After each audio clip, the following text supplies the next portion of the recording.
This is your daily synthesizer break. Thursday, April 16th, 2026. Big Google Day today. Native Mac app Chrome Skills, a TTS model that basically does method acting. And we're also getting into the OpenAI valuation mess, a Chinese video AI price war, and honestly one of my favorite new words, work slop. But first... Good morning, Emma. Okay, before we dive into any of that, I need to ask you, did you see the wild boar video? The robot in Warsaw? With the fist? Yes, the Unitree G1, just jogging after a pack of wild boars, failing completely, and then raising its fist like it's shaking it at the sky. Honestly, that's the most relatable robot content I've ever seen. Pure defeat energy. And the robot's name is Edward Warchocki, which I'm not going to try to pronounce again. You did fine, actually. And apparently it's a whole marketing thing. It visited Parliament, it chased marathon runners. Which is kind of fascinating in a sideways way. Like, the actual robotics are not impressive. It's slower than the boars by a significant margin, but the public engagement? Enormous. Do you think that's the real story there? That the spectacle matters more than the capability? I think right now, yes. Edward Warchocki is doing more for humanoid robot adoption through pure chaos energy than 100 polished product demos. People are laughing with it, not at it, mostly. And that's a weirdly effective form of normalization. Right. The cowboy robot in the US, Jake the Rizbot, same deal. That whole saga, moved to California, came out, got assaulted by a streamer who is now being sued for $1 million. $1 million for hitting a robot. For hitting a robot, which is now precedent, kind of. Interesting times. Okay, wild boars, robot lawsuits, and now Google. Let's go. So, Google Day. And I mean that quite literally. There are 3 separate Google stories today that all kind of connect. Let's start with the Mac app, because I think it's the one that has the most immediate impact for regular users. What's the actual story? So Google has released a native Gemini app for macOS. Not a browser tab, not an Electron wrapper, but a proper native app running on Apple Silicon, requiring Sequoia 15.0. And the headline feature is really the keyboard shortcut. Option space for a mini chat overlay. Option shift space for the full window. From anywhere. No browser open. So it's basically the same play as Spotlight, or Raycast for the nerdier listeners. Exactly. And that positioning is not accidental. The most valuable real estate on a Mac isn't the dock. It's the global keyboard shortcut. Apple Intelligence, which is still in beta, is supposed to own that space, and Google just walked in and took it. That's a bold framing. It is bold. But think about it.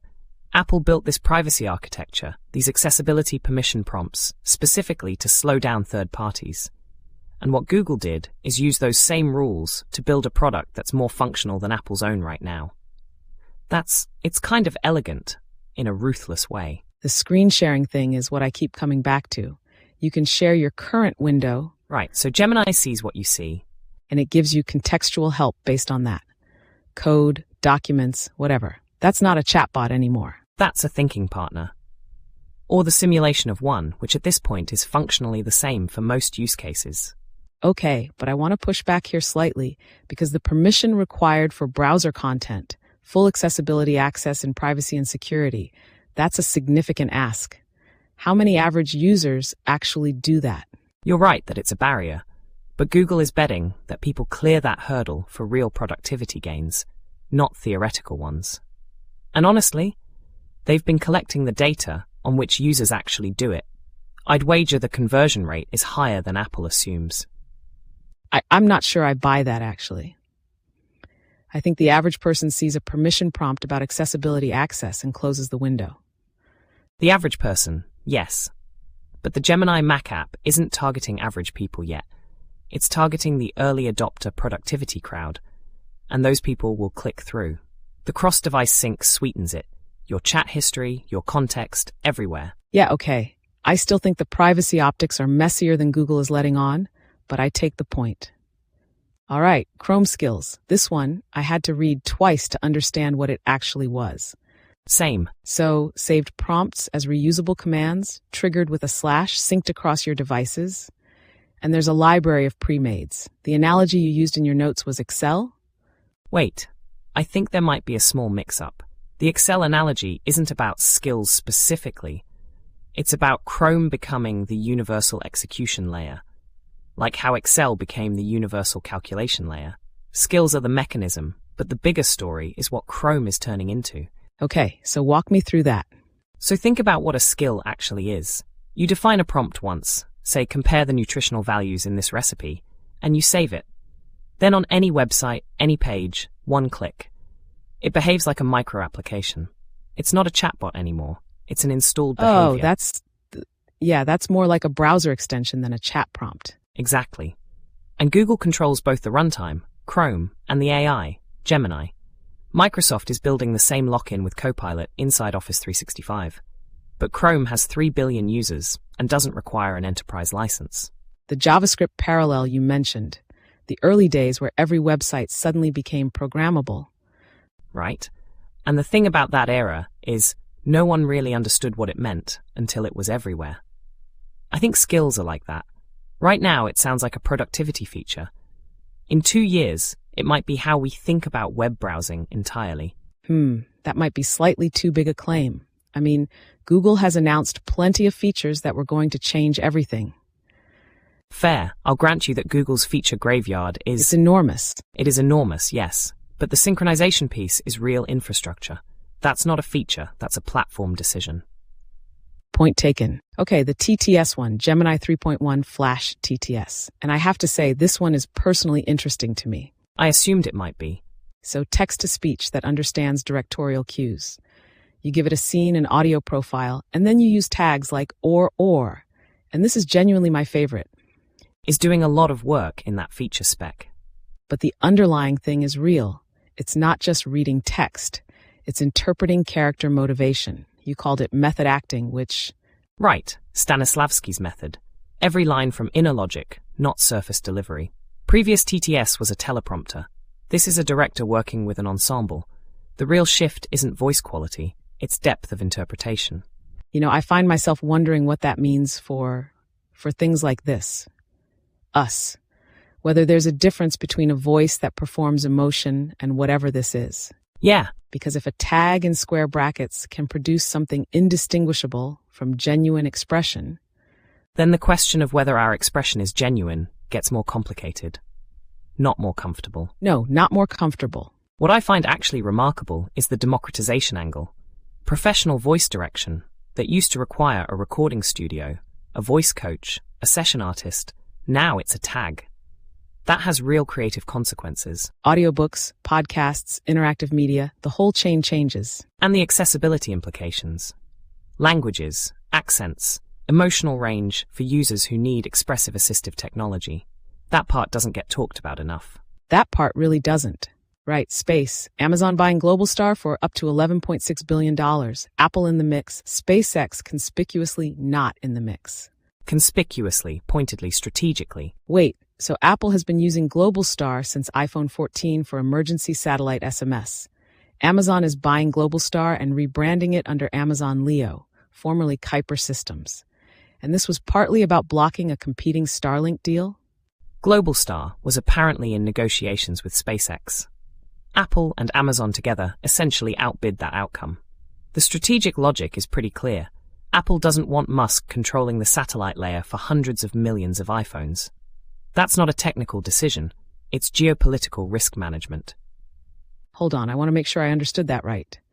So this isn't just Amazon acquiring infrastructure. This is Apple and Amazon jointly preventing a Musk monopoly on mobile satellite connectivity? That's exactly it. Amazon wants to weaken SpaceX's market dominance. Apple wants a reliable partner who isn't going to create political headlines on a Tuesday afternoon. They found each other. The cloud computing parallel. First you build it for yourself, then it becomes a service for everyone. Globalstar has 241 satellites right now. Target is 3,000. SpaceX has over 10,000 active. Amazon is far behind. Very far behind. Very far behind. But they have capital, they have AWS integration, and now they have guaranteed anchor customers in Apple. SpaceX's head start doesn't matter as much if the ecosystem closes around a competitor. I actually disagree on the timeline here. I think Amazon is further behind than this deal implies. 241 versus 10,000. Even with money, that's years of catching up. Years, yes. But satellite businesses don't need to win on volume to win strategically. Apple only needs good enough coverage for emergency services. That's a much smaller bar than full Starlink consumer broadband. Okay, that reframes it. I hadn't thought about it purely from the emergency services use case. That's where the actual iPhone implementation lives right now. It doesn't need to compete with Starlink Internet. It just needs to not be Starlink. OpenAI, $852 billion valuation, and investors are apparently getting nervous about it. Superheated system. The pressure is building. The criticism from the Financial Times piece is interesting. Deeply unfocused is the phrase. ChatGPT is growing like a consumer product. Billion users, 50 to 100% annual growth. But the valuation demands enterprise margins. Those are two incompatible business models. Consumer AI monetizes on volume at low margins. Enterprise AI monetizes on reliability, compliance, and integrations at high margins. Anthropic made a choice. They went enterprise. OpenAI is trying to be both simultaneously, which means you end up being neither. You end up being neither well. And the investors can see that Anthropic is actually winning enterprise customers with Claude, while OpenAI is distracted. But wait, can't a company be both? Amazon is consumer and enterprise. Google is consumer and enterprise. Amazon and Google built those simultaneously over decades, with entirely different product teams, different revenue models, different sales motions. OpenAI is trying to compress that into a startup timeline, with a valuation that demands they already have it figured out. I still think the unfocused framing might be too harsh. They're a 5-year-old company with a genuinely novel technology. Emma, at $852 billion, you don't get to say you're a startup anymore. The valuation demands focus. That's the point.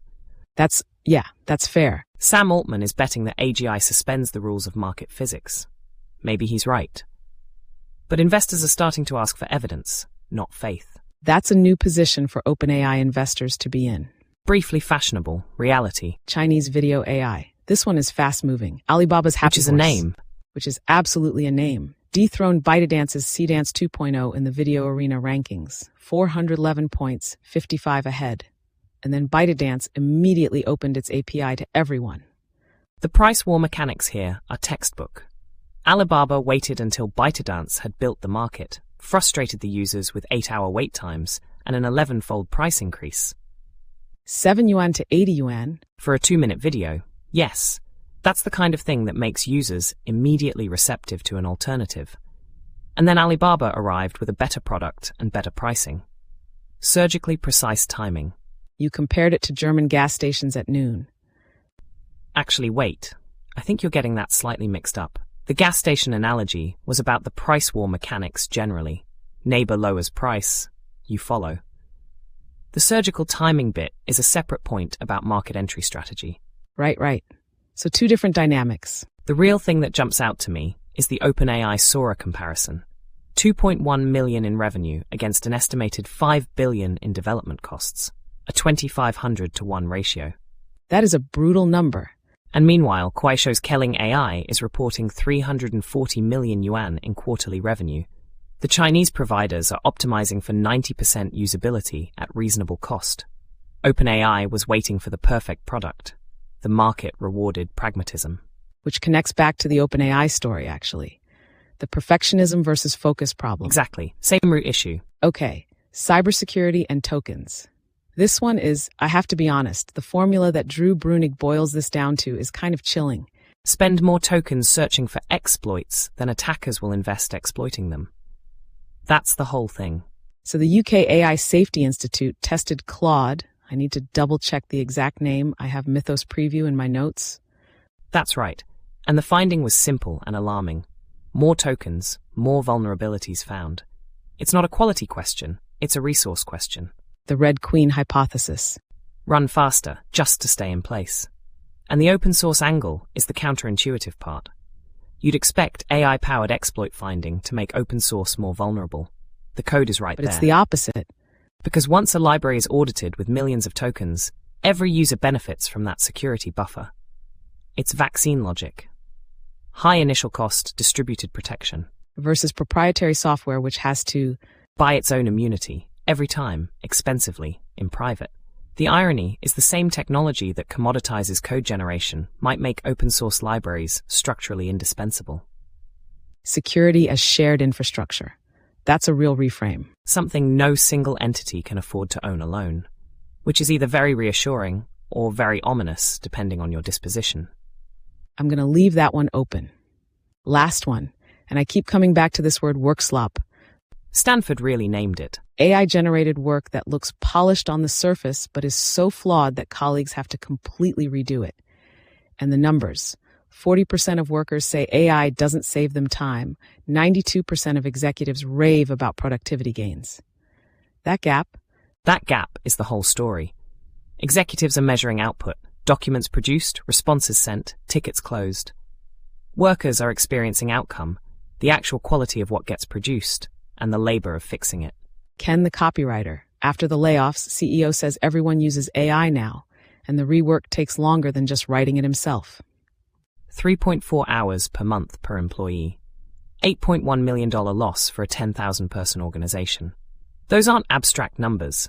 But here's where I actually push back on the work slop framing. I think the problem isn't AI.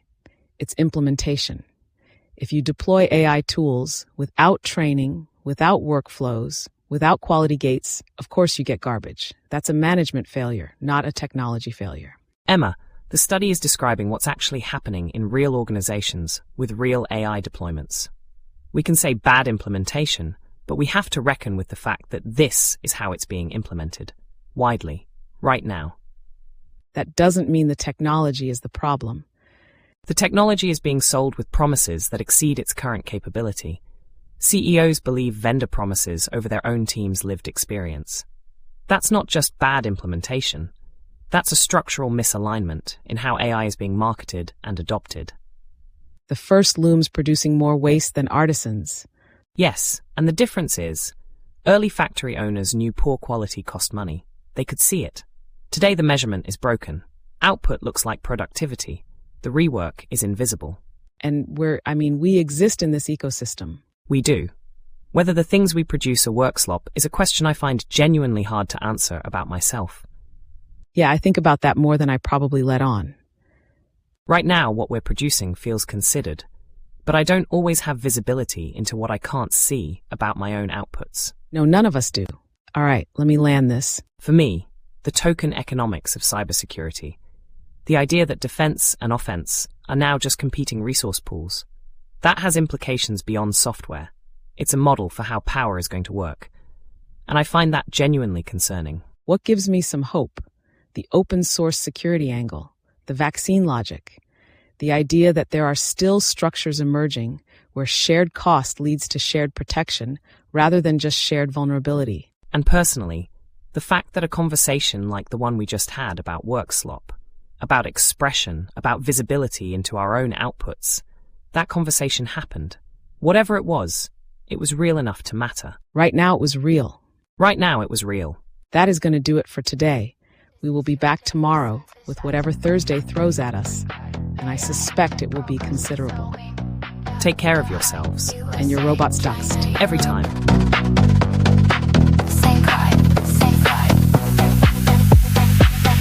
Is this your daily synthesizer? Pre-cry. AI entered progress with the wing. The hype. USA, China, Europe. Same pride, same fight. Same pride, same fight.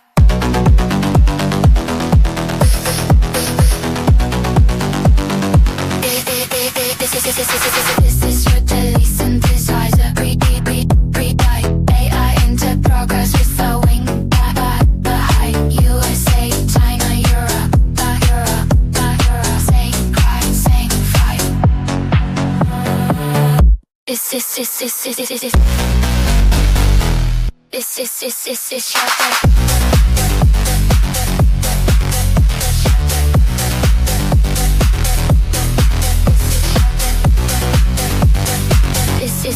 This is your daily synthesizer.